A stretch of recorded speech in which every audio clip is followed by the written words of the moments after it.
Урматтуу мекендештер, кадырман кыргыз калкы, кыргыз мамлекетинин жарандары, биз көптөн бери адамдардын конституциялык укугу жөнүндө көп сөз жасадык, көп кайрылуулар жасадык, көптөгөн нааразычылыктарды билдирдик, жыйындарды өткөрдүк, төгөрөк столдорду өткөрдүк. Мына кайра дагы ушундай саясий чоң кампаниялар келатканда, биз конкреттүү түрдө эмнелерге жетише алдык деген бир өзүбүзгө суроо коюп атабыз. Мага айрыкча сыртта жүргөн биздин мекендештердин Москва шаарында укугум бар деген эл аралык кыймылга айланып кеткен ушул жалпы улуттук кыймылдын активдүү болгон мүчөлөрү чыгып кол жыйнап 10 миңге чейин кол топтойбуз деп биздин шайлоо кодексине тийиштүү өзгөртүүлөрдү киргизүү жөнүндө сыртта жүргөн жарандарыбыздын конституциялык, адамдык, инсандык укуктарын ордуна келтирүү боюнча жасап аткан иш-аракеттерине терең ыраазычылык билдирем. Мына ушул укугум бар деген кыймылды демилге көтөргөндө негизги максатыбыз эмне болду? Биз адамбыз, биздин укугубуз бар. Мен Кыргыз Республикасынын жаранымын. Кыргыз Республикасы мага таандык. Кыргыз Республикасында болуп аткан иш-чаралар, окуялар мага тийиштүү. Мен сыртта жөнөкөй байкоочу болуп карап тура албайм. Бул менин мамлекетим, менин тагдырым деген сыяктуу маселелерди көптөн бери көтөрүп көкүрөгүбүздө кастарлап туу тутуп келатабыз.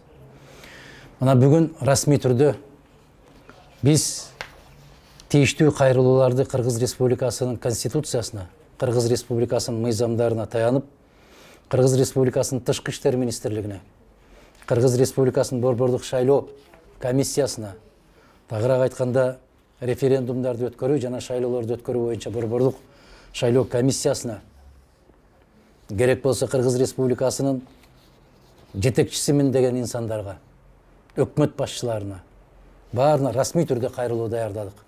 Мына ошол расмий түрдө кайрылууну биз расмий түрдө колуңуздарга тапшырабыз. Бул ачык кайрылуу жасап атканымдын себеби бүтүндөй жарандар билсин. Биз сүйлөп гана калбастан жазып конкреттүү түрдө сунуштарды берип атабыз. Бул сунуштардын негизи силер ант ичкен конституциянын ар бир беренесин так аткарууңарды дагы бир жолу эске салып коюу. Сыртта жүргөн жарандарыбыздын, Кыргызстандын ичиндеги жарандарыбыздын шайлоого жана шайланууга болгон укугун кайрадан колуна кайтарып берүү. Бир топ күч Кыргызстандагы саясий жетекчиликти, саясий бийликти колуна ууштап кармап алууга жол бербешибиз керек. Биздин бардыгыбыздын укугубуз бар. Мен жана баса белгиледим. Бул менин мамлекетим, бул менин тагдырым. Мен тагдырыма өзүм кайдыгер болбойм, тагдырымды өзүм чечем деген чечкиндүү кадамдарды жасоого бардык кайдыгер эмес жарандарды дагы бир жолу чакырып кетебиз. Америка Кошмо Штаттарында, Түркия Жумуриятында, Корея Жумуриятында жашап аткан, убактылуу иштеп жүргөн биздин жарандарыбыздын коюп аткан талаптары дал ушундай. Расмий түрдө биз тапшыргандан кийин мыйзамдарда көрсөтүлгөн мөөнөттө расмий жоопторду күтөбүз.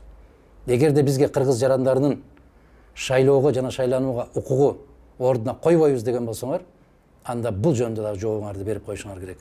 Себеп бүтүндөй элибиз билиш керек. Силер өз жараныңардан, өз элиңерден корккон, мамлекет үчүн эмес, өзүңөрдүн жеке кызыкчылыгыңар үчүн иштеп аткан кемчонтой, же болбосо жеке кызыкчылыкты биринчи орунга койгон саясат сөрөй инсандар катарында белгилөөгө толук мүмкүнчүлүгүбүз болот. Болбосо кайрылсаңар, бизге берсеңер, биз чечмек элек. Жыйын чыгаруунун, же болбосо тополоң чыгаруунун, митингтерге, пикеттерге чыгуунун кажети жок. Келгиле сүйлөшөлү деген сөздөрдү көп айтасыңар. Сүйлөшүүнүн алдында биз мыйзам негизинде ушул кагаздарды берип атабыз. Сиздерден тийиштүү жоопторду күтөбүз. Сөзүмдүн аягында урматтуу Кыргыз Республикасынын кайдыгер эмес жарандары, сиздин укугуңуз сиздин колуңузда, сиздин тагдырыңыз сиздин колуңузда. Каалайсызбы жакшы жашаганды? Жашаңыз. Каалайсызбы Кыргызстандын өзгөрүүсүн? Өзгөртүңүз. Биринчи өзүңүз өзгөрүңүз, кайдыгер болбоңуз, өзүңүздүн келечегиңиз үчүн өзүңүз күрөшүңүз. Биздин келечек биздин колубузда, Биздин күрөшүбүз алдыда. Баарыңыздарга ийгилик каалайм. Амандыкта жолугушалы.